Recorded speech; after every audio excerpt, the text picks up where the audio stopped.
Hola, un placer saludarles. Mi nombre es Naudi Peña, soy abogado y psicólogo y en esta oportunidad daré una ponencia sobre este tema tan interesante como lo es la psicología del instinto y la sexualidad humana. Esta ponencia tiene como objetivo principal brindar conocimientos necesarios y básicos sobre el instinto y la sexualidad humana para que las personas se conozcan mejor y comprendan algunos procesos que ocurren en el desarrollo tanto físico como emocional del ser humano, para que así cuenten con información veraz que les permita tomar decisiones de manera más responsable y sana. Ahora bien, a continuación describiré cuáles son aquellos conceptos que vamos a desarrollar a lo largo de la ponencia. Tenemos el instinto en los seres humanos, el instinto sexual, la sexualidad humana, dimensiones de dicha sexualidad y la descripción de identidad, sexo, género, orientación sexual, así como también el rol sexual, la conducta sexual, relaciones sexuales, tipos de relaciones sexuales y por último salud sexual y educación sexual, acompañado de la ronda de preguntas y respuestas, las referencias bibliográficas que sustentan dicha ponencia y el mensaje de reflexión como cierre. Comenzamos por describir qué es el instinto en los seres humanos. El instinto, este término etimológicamente proviene del latín instinctus, que significa impulso o motivación, y a su vez formado por el prejuicio in, que significa desde adentro o interno, y el verbo stingere, que significa pinchar, impulsar o motivar. En este sentido, el instinto en los seres humanos es una conducta heredada que se manifiesta en todos los individuos de una especie con el propósito de la reproducción. Es decir, el deseo siempre va a estar presente y se expresa como necesidad que nace de un estado de tensión interna que requiere satisfacción mediante una acción específica, ya sea mediante el acto sexual cuando se refiere al deseo sexual o, por ejemplo, ingiriendo alimentos cuando se trata de la necesidad de comer. El instinto sexual, según Freud, es el deseo humano que no se puede estar dirigido en forma manifiesta a un fin sexual, sino que puede ser derivado a actividades que la sociedad valora, y esta capacidad se denomina sublimación. Ahora bien, gran parte de la energía utilizada en el trabajo cultural proviene de la represión sexual, aunque la sublimación no está de manera enérgica o no se agote en su totalidad. Para este autor, él nos habla sobre dos directrices por las cuales se subdivide este instinto sexual. Tenemos por una parte el eros, que es el instinto de la vida, o cuya característica es la tendencia a la conservación de la vida, a la unión y a la integridad, así como a mantener unido todo lo animado. Y por otra parte tenemos el tánatos, el cual es el instinto de la muerte. Este designa las pulsiones de muerte que tienden hacia la autodestrucción y a la desaparición por el descontento, desánimo o la inexistencia del ser humano como tal. Continuando con esta ponencia, tenemos entonces este punto como lo es la sexualidad humana. La sexualidad es una capacidad que conforma a cada ser humano y que nos permite sentir, vibrar y comunicarnos a través del propio cuerpo. En este sentido, es algo que forma parte de lo que somos desde el mismo momento en el que nacemos y que permanece en nuestra vida hasta el momento de la muerte. Según la Organización Mundial de la Salud, la sexualidad humana se define como un aspecto central del ser humano que estará presente siempre a lo largo de su vida. Este abarca el sexo, las identidades y los papeles de género, así como el erotismo, el placer, la intimidad, la reproducción y la orientación sexual. Entonces este se vive y se expresa a través de pensamientos, fantasías, deseos, creencias, actitudes, valores, conductas, prácticas de cualquier tipo de papel y aquellas relaciones interpersonales. Seguidamente nos encontramos con cuáles son las dimensiones de la sexualidad humana. Existe una teoría la cual divide estas dimensiones en 4, como lo es la dimensión biológica, la dimensión psicológica, la dimensión social y la dimensión ética. La dimensión biológica es la que comprende las características anatómicas y fisiológicas que diferencian a los seres humanos como en varones y mujeres. Es decir, es cuando físicamente vemos la diferencia, por ejemplo, del aparato reproductor tanto del hombre como de la mujer. Allí observamos evidentemente cuál es la diferencia. Por otra parte, tenemos la dimensión psicológica. Es la forma de pensar, sentir y actuar, ya sea como mujer o como hombre. Este se logra a través de mensajes y conductas sexuales que se perciben durante toda la vida en relación con otros seres humanos.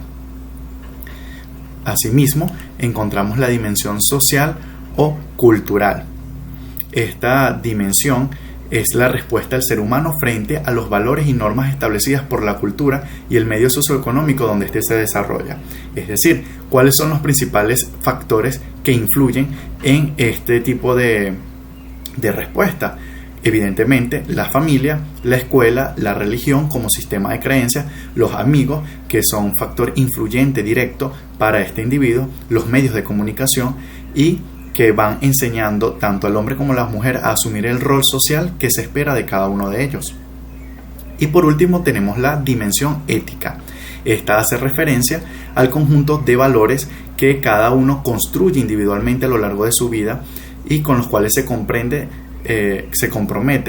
para defenderlos, hacerlos propios y estos definiéndose entonces como el ser y quehacer sexual específico de cada uno de los individuos. Ahora, vamos a desarrollar cuáles son aquellos conceptos básicos que por lo general tienden a confundirse o no se posee el conocimiento preciso y claro de cada uno de ellos, como lo es el sexo, la identidad y género. Cuando hablamos del sexo, el sexo biológico es ese conjunto de características, valga la redundancia, biológicas que definen el espectro de humanos como hembras y varones. Es decir, es aquel que nos caracteriza anatómicamente como mujer o como hombre. Un claro ejemplo de esto es cuando una mujer embarazada asiste a consulta y se le pregunta al doctor que cuál es el sexo del bebé, ya sea hembra o varón. Este incluye los órganos sexuales, tanto internos como externos, y por supuesto los cromosomas y las hormonas. Encontramos también la identidad. La identidad define el grado en que cada persona se identifica como masculino o femenino. Es el marco que hace la referencia interna construido a través del tiempo, que permite a los individuos organizar un autoconcepto y, por supuesto, comportarse socialmente en relación a la percepción de su propio sexo y género, conjuntamente con características sexuales que nos hacen genuinamente diferentes a los demás, ya sea por nuestras preferencias sexuales, nuestros sentimientos o nuestras actitudes ante el sexo. También tenemos el género. Es el conjunto de aspectos sociales de la sexualidad, un conjunto de comportamientos y valores. Este también se subdivide en masculino y femenino. Es decir, es esa suma de valores, actitudes, papel protagónico, cualquier tipo de práctica o características culturales basadas en el sexo, tal como es exhibido a través de la historia sobre el género y que se refleja en las relaciones particulares de poder entre hombres y mujeres.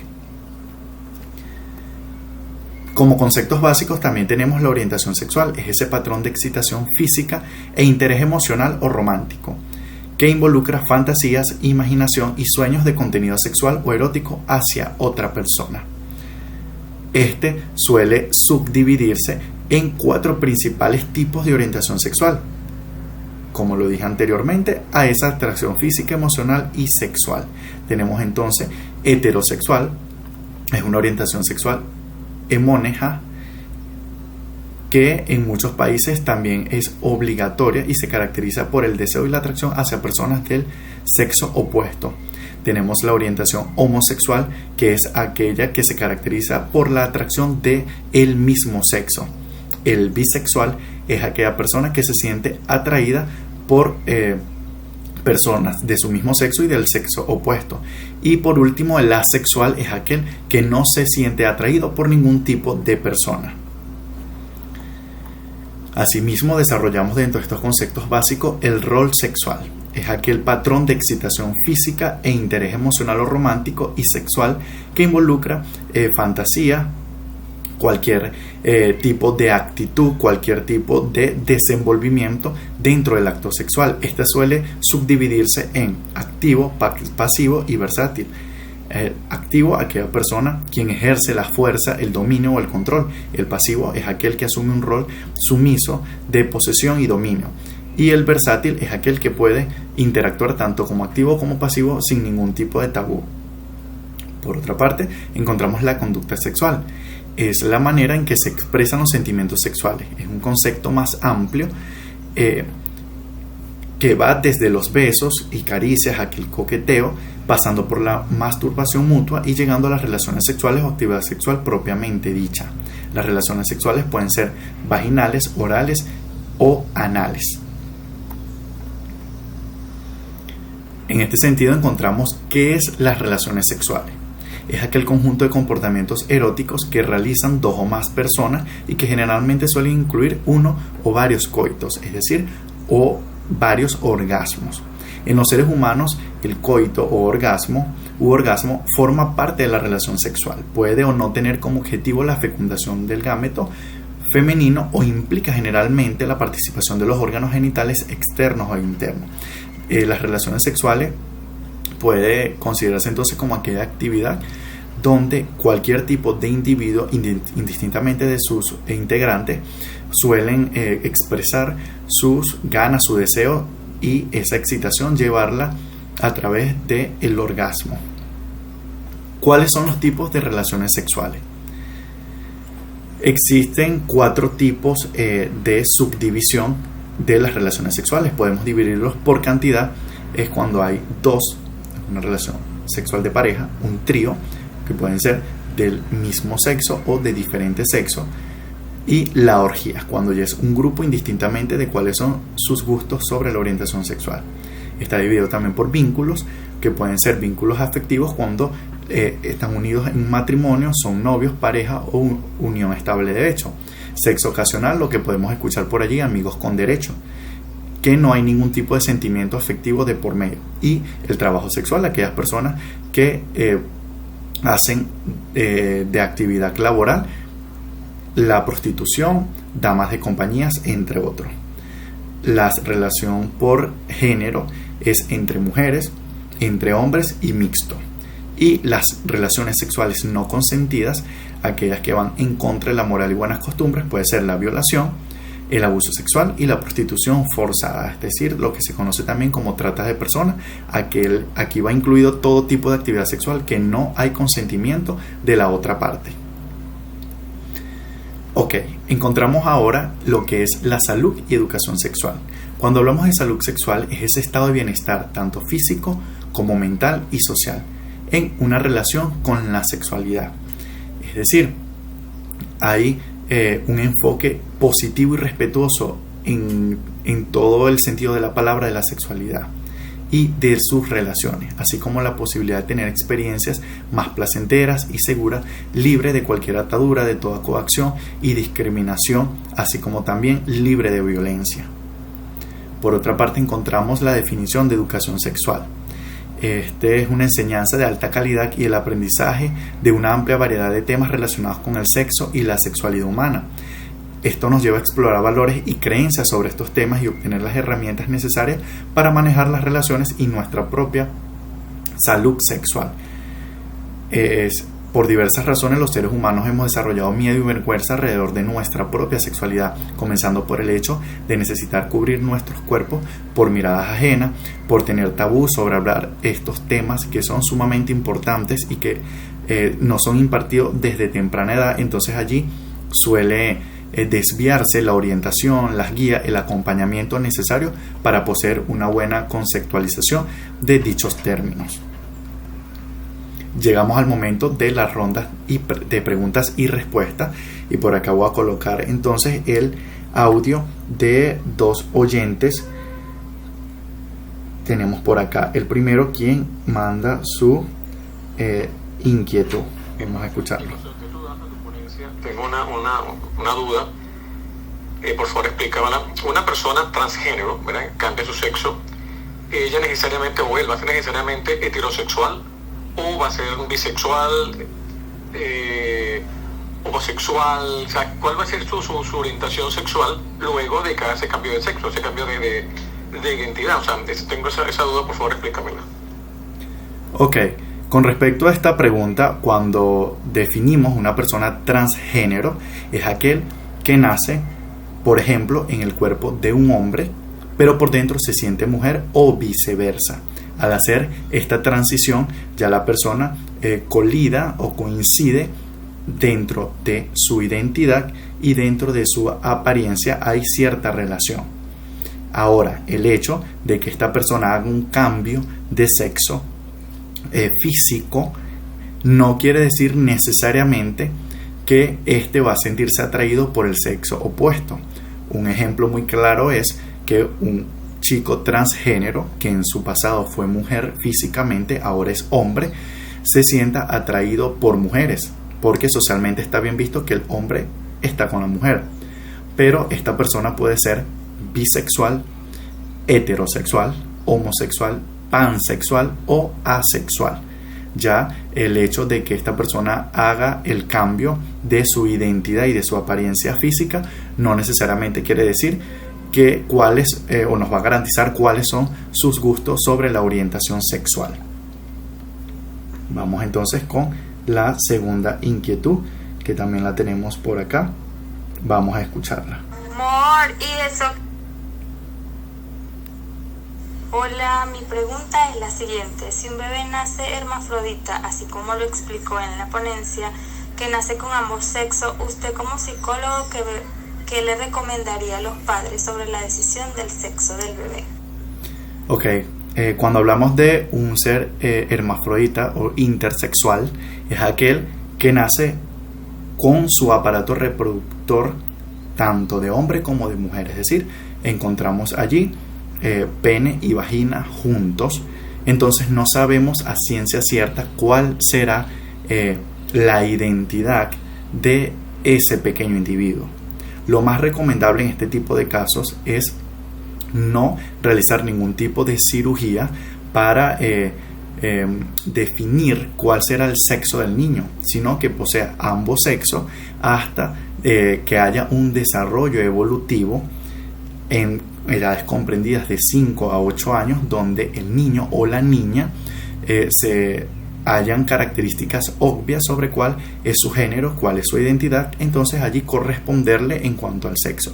Lo más recomendable en este caso es no hacer ningún tipo de cirugía, como lo dije anteriormente, no amputar el pene ni cerrar la vagina, porque no sabemos entonces cuál va a ser la preferencia de identidad de ese niño, y hay consecuencias que si se hace de manera inmediata, entonces puede pasar facturas en el futuro. Acá entonces observamos cuáles fueron las referencias bibliográficas que sustentaron dicha ponencia y los enfoques que se trabajaron dentro de la psicología de los instintos y la sexualidad humana. Y como cierre traigo este mensaje de reflexión que trasciende más allá de quiénes somos, quiénes queremos aparentar ser y cómo nos sentimos, que dice así: aceptarnos a nosotros mismos tal y como somos es entender que la felicidad no consiste en lo que pasa a nuestro alrededor, sino dentro de nosotros. Entonces, agradecido por su atención en esta magnífica ponencia y pues esperando que sean muchos encuentros más para debatir temas tan interesantes como este. Saludos a todos.